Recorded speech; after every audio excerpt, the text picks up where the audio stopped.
ಯಾರ್ಯಾರಿಗಾಯ್ತು ಯುದ್ಧ, ಯಾತಕ್ಕಾಗಿ ಆಯ್ತು, ಏನಕ್ಕೋಸ್ಕರ ಯುದ್ಧ ಮಾಡೋಂಥ ಸಂದರ್ಭ ಬಂದಿತ್ತಾದ್ರೆ ಏನು, ಯಾವ ಯಾವ ರಾಜನಿಗಾಯ್ತು, ಇದನ್ನೆಲ್ಲ ತಿಳ್ಕೊಬೇಕಂತಂದ್ರೆ ಸ್ನೇಹಿತರೆ, ಇದೊಂದು ದೊರೆಗಳ ಸಾಮ್ರಾಜ್ಯ. ದೊರೆಗಳ ಸಾಮ್ರಾಜ್ಯದಲ್ಲಿ ದೊರೆಗಳ ನಡುವೆ ನಡೆದಂತ ಘನಘೋರ ಯುದ್ಧ. ನಿಮ್ಮೆಲ್ಲರಿಗೂ ನಾನು ಪ್ರೀತಿಯಿಂದ ಹೃದಯಪೂರ್ವಕ ಮೊಟ್ಟ ಮೊದಲಿಗೆ ನಮಸ್ಕಾರಗಳನ್ನ ತಿಳಿಸ್ತೀನಿ ಸ್ನೇಹಿತರೆ. ಇವತ್ತು ನಾನು ಒಂದು ಲಡಾಯಿ ಹೊಲವನ್ನ ಹುಡುಕಾಡ್ಕೊಂಡು ಬಂದಿದ್ದೀನಿ. ಒಂದು ಯುದ್ಧ ನಡೆದಂತ ಜಾಗಕ್ಕೆ ಬಂದಿದ್ದೀನಿ. ಬನ್ನಿ, ಈ ಯುದ್ಧ ನಡೆದಂತ ಜಾಗ ಲಡಾಯಿ ಹೊಲ ಎಲ್ಲಿದೆ ಅಂತ ಗೊತ್ತಾ? ರಾಯಚೂರು ಜಿಲ್ಲಾ ಅರಕೇರ ತಾಲೂಕ ಇರುವಂತ ಅರಕೇರದಲ್ಲಿ ಇರುವಂತ ಒಂದು ಲಡಾಯಿ ಹೊಲ. ಸ್ನೇಹಿತರೆ, ನಾನು ಈ ಲಡಾಯಿ ಹೊಲವನ್ನ ಹುಡುಕಾಡ್ಕೊಂತ ಬಂದಾಗ ಈ ಪುಣ್ಯ ಭೂಮಿಯನ್ನ ಒಂದ್ಸರ್ತಿ ನೀವು ನೋಡ್ಕೊಂಡ್ಬಿಡ್ಬೋದು. ಗುಡ್ಡ ಗಾಡುಗಳಿಂದ ತುಂಬಿದಂತ ಈ ಪ್ರದೇಶದಲ್ಲಿ ಒಂದು ಯುದ್ಧನೇ ನಡೆದೋಗಿತ್ತು.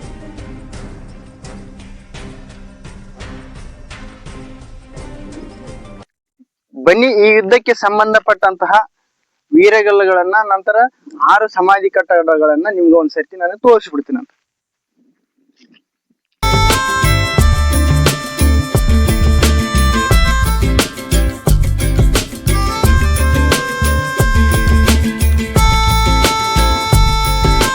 ನೋಡ್ತಿದ್ರೆ ಸ್ನೇಹಿತರೆ, ಇಲ್ಲಿರುವಂತ ಇದೊಂದು ಚಿಕ್ಕ ಸಮಾಧಿಯನ್ನು ನೋಡ್ತಿರ್ಬೋದು. ಇದೆಲ್ಲ ಒಂದ್ ರೀತಿ ಬೇಲಿಯಿಂದ ಅಂಡರ್ಕೌಂಡ್ ಆಗಿ ಇವತ್ತೆಲ್ಲ ನಾಳೆ ಒಂದು ಬಿದ್ದೋಗುವಂತ ಸ್ಥಿತಿಯಲ್ಲಿ ಇರುವಂತ ಇದೊಂದು ಸಮಾಧಿ ಕಟ್ಟಡವನ್ನು ಗಮನಿಸಬಹುದು. ಬನ್ನಿ, ಇನ್ನು ಉಳಿದಂತ 6 ಸಮಾಧಿ ಕಟ್ಟಡ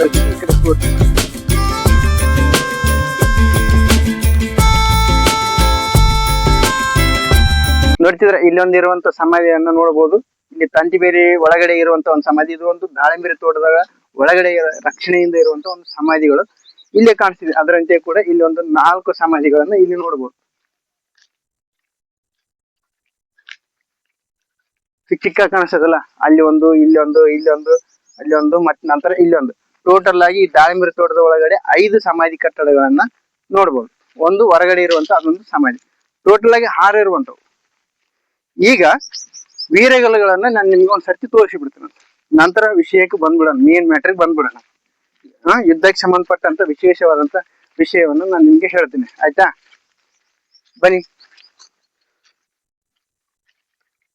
ಸ್ನೇಹಿತರೆ, ಇಲ್ಲಿ ನೋಡ್ತಿದ್ರ ಶಿಲ್ಪಿ ಎಷ್ಟು ಚಂದ ಅಂತೀನಿ. ಇಲ್ಲೇ ಸಿಕ್ಕಂತ, ಸುತ್ತಮುತ್ತಲಿನಲ್ಲಿ ಸಿಕ್ಕಂತ, ಆಜುಬಾಜಿನಲ್ಲಿ ಸಿಕ್ಕಂತ ದೊಡ್ಡ ಕಣಶಿಲೆಗಳಿಂದ ನಾಜೂಕವಾಗಿ ನಿರ್ಮಾಣ ಮಾಡಿರುವಂತ ಈ ಒಂದು ವೀರಗಲ್ಲುಗಳು ಸ್ನೇಹಿತರೆ. ಇಲ್ಲಿ ರಾಜಾನ, ಇಲ್ಲಿ ಕಟ್ಟಿ, ಆಮೇಲೆ ಇಲ್ಲಿ ಕುದುರೆ, ನಂತರ ಇಲ್ಲಿ ನಾಯಿ, ನಂತರ ಇಲ್ಲಿ ಸೈನಿಕರು, ಆಮೇಲೆ ಸೈನಿಕರು ಕೂಡ ಒಂದು ಕತ್ತಿಯನ್ನು ಹಿಡ್ಕೊಂಡಿರುವಂತದ್ದು, ಒಂದು ತತ್ರಾಣಿ, ಹಿಂಗೆಲ್ಲ ಅದ. ಮೇಲ್ಗಡೆ ಸೂರ್ಯಚಂದ್ರ ಇರೋವರೆಗೆ ಶಾಶ್ವತವಾಗಿರ್ಬೇಕಂತ ಒಂದ್ ಕೆತ್ತರೆ. ಇದು ಸನ್ನಿವೇಶ ಏನಪ್ಪಾ ಅಂದ್ರೆ ಯುಗಾದಿ ಸಂದರ್ಭದಲ್ಲಿ ಬೇಟೆಗೆ ಹೋಗುವಂತ ಒಂದು ಸನ್ನಿವೇಶವನ್ನು ಸೂಚಿಸ್ತದ.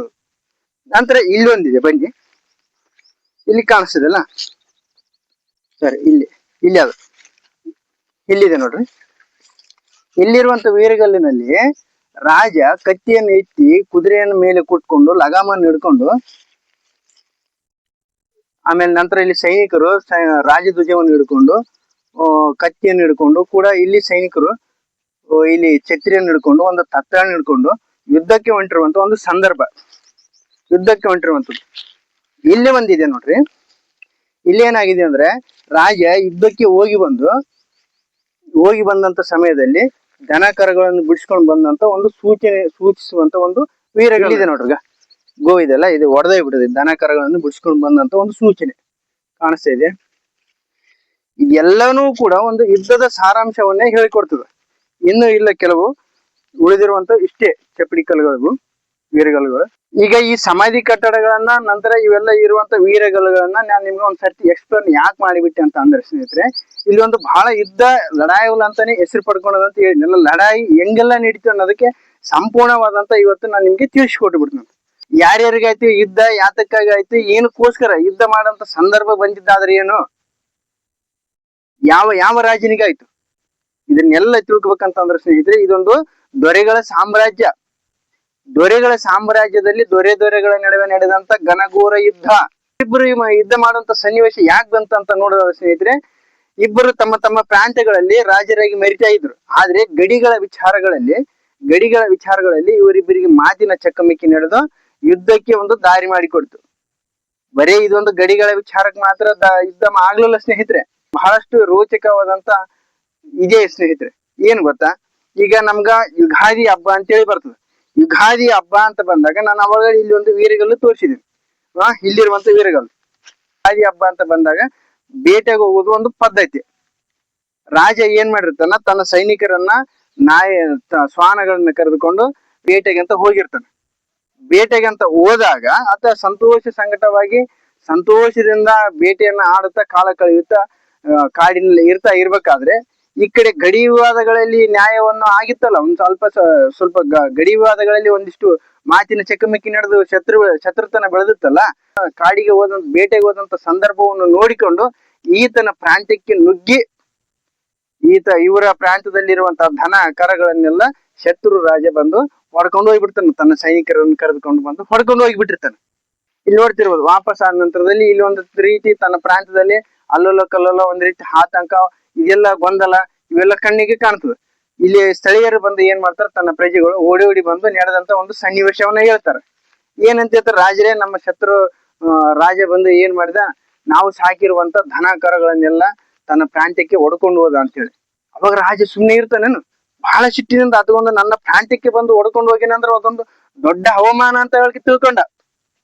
ಯಾಕಂದ್ರೆ ಒಬ್ರು ರಾಜರ ಪ್ರಾಂತ್ಯಕ್ಕೆ ಬಂದು ಹೊಡ್ಕೊಂಡು ಹೋದ್ರಂದ್ರೆ ಸುಮ್ನೆ ಆಗಿದ್ದಿಲ್ಲ, ಅದೊಂದು ದೊಡ್ಡ ಅವಮಾನ ಆದಂಗ ಆತಿತ್ತು. ನಮ್ಮ ಪ್ರಾಂತ್ಯದಲ್ಲಿ ಬಂದು ಹೊಡ್ಕೊಂಡು ಹೋಗ್ತಾನಂದ್ರೆ. ಆಗ ಇದನ್ನೆಲ್ಲ ಕೇಳಿಸಿಕೊಂಡಂತ ರಾಜ ಏನ್ ಮಾಡ್ತಾನ, ಸಿಟ್ಟಿನಿಂದ ಯುದ್ಧಕ್ಕೆ ಸೈನಿಕರಿಗೆ ಯುದ್ಧಕ್ಕೆ ಪ್ರೇರೇಪಿಸಿ ಯುದ್ಧಕ್ಕೆ ಸಿದ್ಧರಾಗಿ ಅಂತ ಹೇಳಿ, ಇಲ್ಲಿ ನೋಡಿ ಹೊಂಟಿದನ್ ಯುದ್ಧಕ್ಕೆ ಸಿದ್ಧರಾಗಿ ಅಂತ ಹೇಳಿ ತನ್ನ ಸೈನಿಕರೊಂದಿಗೆ ಸಕಲ ಸಿದ್ಧತೆಗಳೊಂದಿಗೆ ಹೊಂಟಿರುವಂತ ಒಂದು ಈ ವೀರಗಲ್ಲುಗಳನ್ನ ಇಲ್ಲಿ ನೋಡ್ಬೋದು. ಯುದ್ಧಕ್ಕೆ ಸಿದ್ಧನಾಗಿ ಯುದ್ಧ ಭೂಮಿಯ ಕಡೆಗೆ ನಡೀತಾನೆ. ಅದು ಯುದ್ಧ ಭೂಮಿ ಎಲ್ಲಿದೆ ಹೇಳಿ, ಇದೇ ಲಡಾಯವಲ್ಲ, ಆ ಪುಣ್ಯ ಭೂಮಿ. ಇಲ್ಲೇ ಬಂದು ಈತನ ಸೈನ್ಯವನ್ನು ಬೀಡು ಬಿಟ್ಟಿರ್ತಾನೆ.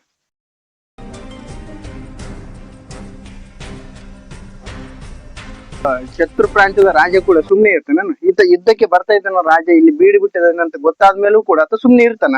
ಆತನು ರಾಜ, ಆತನಲ್ಲಿಯೂ ಕೂಡ ಪೌರುಷ ಇದ್ದೇ ಇರ್ತದಲ್ಲ, ಹೋರಾಡ್ಬೇಕು. ಯಾಕಂದ್ರೆ ಹೇಡಿಗಳಲ್ಲಿ ಇವರು ರಾಜರು ಒಬ್ರಿಗೊಬ್ರು ಯುದ್ಧವನ್ನು ಮಾಡುವಂತ ಒಂದು ಶಕ್ತಿ ಚಾಕತ್ಯತೆ ಹೊಂದಿರುವಂತ ರಾಜರುಗಳು.